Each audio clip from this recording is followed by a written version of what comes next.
Dila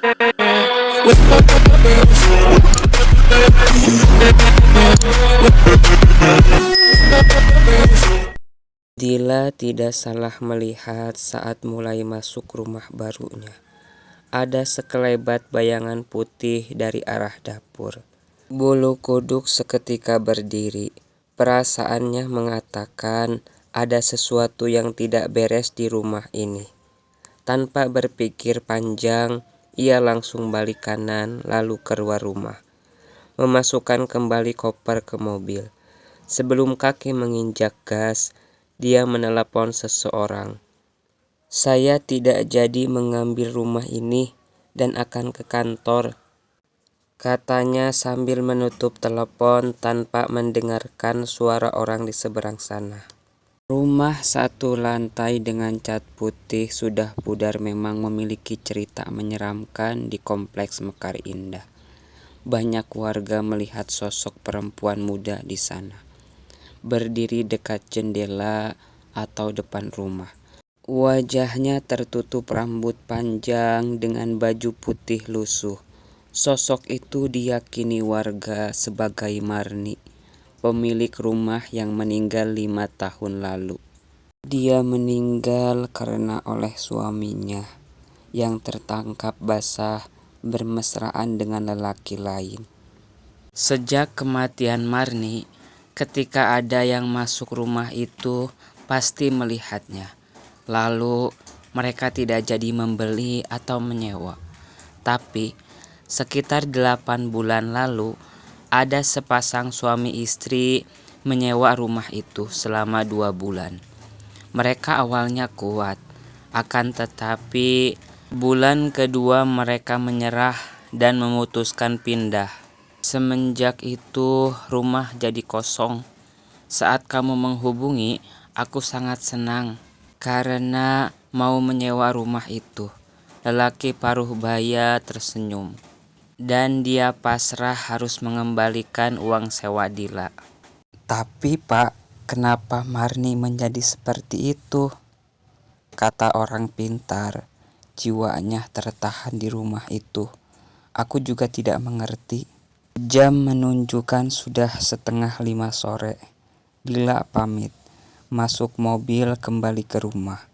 Bulu kuduknya sejak tadi berdiri dan merasa seperti ada yang memperhatikan. Beberapa kali melihat kaca spion dalam, tetapi tidak ada siapa-siapa di kursi belakang.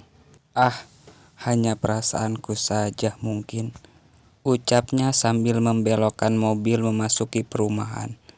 Berhenti dekat gerbang palang otomatis, seorang lelaki menghampiri. "Kartunya hilang lagi, Neng?" tanya satpam. "Enggak, Pak.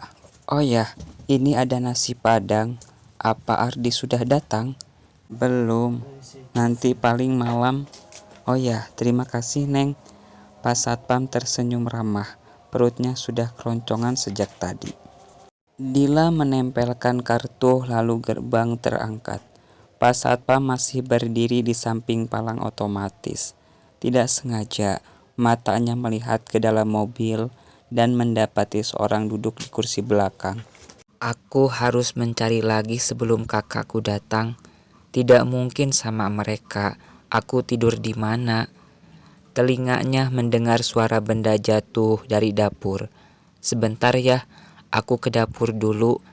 Dila keluar kamar dan mendapati sebuah panci di lantai. Kenapa bisa jatuh? Apa ada kucing? Tanpa berpikir panjang, dia kembali masuk kamar. Teleponnya masih tersambung dengan seseorang di sana, teman kantornya. Mereka lanjut mengobrol sampai pukul 11:30. Mata Dila tidak bisa ditahan lagi. Rasa kantuknya sudah sampai puncak. Ponsel diisi daya dan dia pun menarik selimut lalu mencoba menutup mata. "Bangun!" Dila terkejut dan bangun, melirik sekitar. Tidak ada siapa-siapa di kamar selain dirinya. Akan tetapi, suara barusan tampak jelas di dekat telinga. Apa itu hanya mimpi? Sinar matahari menembus jendela dan gorden. Sudah pukul 10 pagi ternyata. Dia kesiangan dan terlambat ke kantor.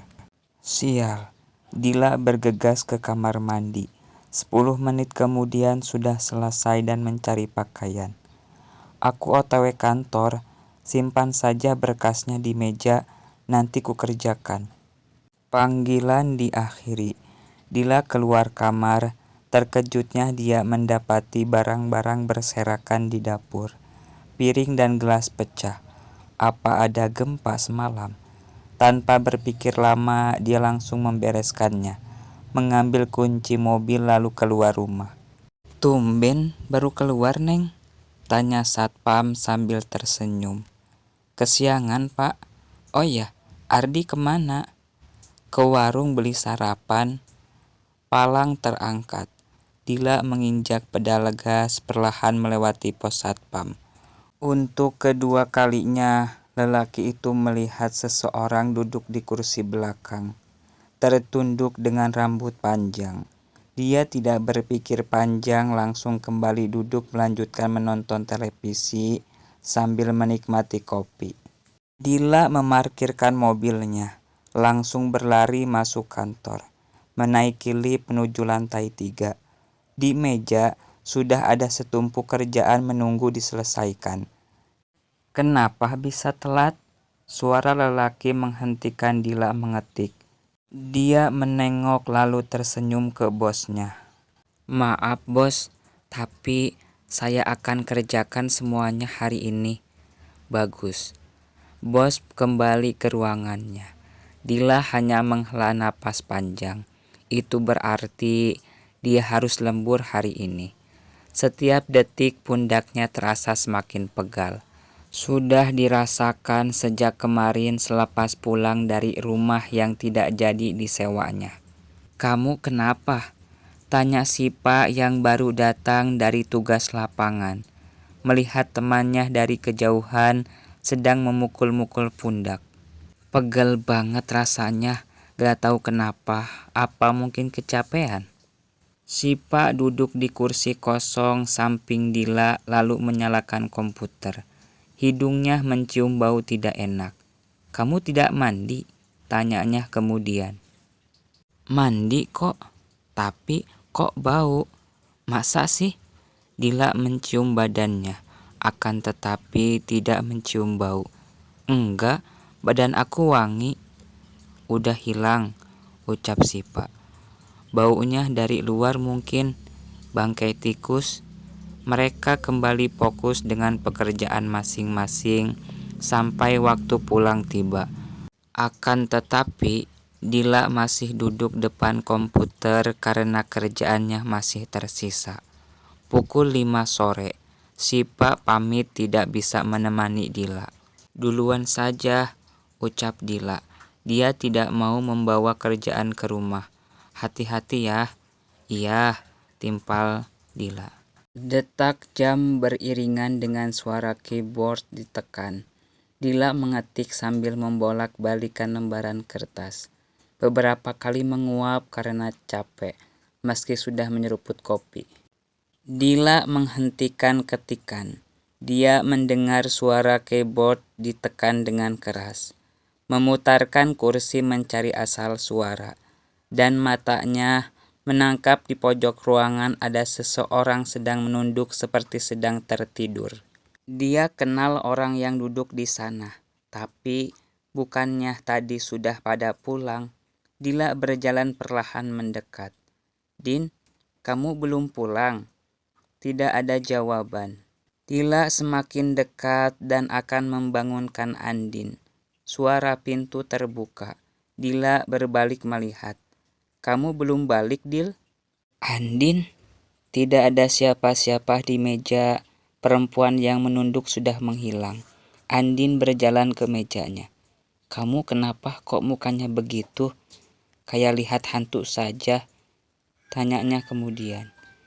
Kamu kok dari luar? Tanya Dila. Maksudnya? Enggak. Dila menggeleng. Kamu kok balik lagi? Tanyanya kemudian. Kunci kamar ketinggalan. Andin memperlihatkan kuncinya. Ya sudah, Aku duluan ya, Dil. Iya. Pukul 9 malam Dila baru sampai rumah. Membuka pintu kamar dan langsung merebahkan tubuhnya di kasur. Badannya lemas tak kuat lagi berdiri rasanya. Dia menghela napas. Kejadian tadi kembali teringat dan terasa ganjil. Selama bekerja di sana, baru kali tadi merasakan keanehan seperti itu. Ponselnya berdering membuyarkan lamunannya. Terima kasih buat makan malamnya, padahal aku mau pergi buat beli tadi. Suara lelaki di seberang telepon. Itu suara Ardi. Tadi tidak ada ketika Dila lewat. Tadi sekalian saja aku beli. Hitung-hitung ucapan terima kasih. Sudah tugasku kok untuk membantu penghuni perumahan. Suara benda jatuh kembali terdengar. Dila mengecek keluar kamar, akan tetapi tidak ada apa-apa. Dia kembali masuk kamar lalu mengunci pintu. Panggilan telepon ternyata sudah terputus. Ada sebuah pesan di layar ponsel. Aku harus berkeliling dulu ya. Dila hanya tersenyum.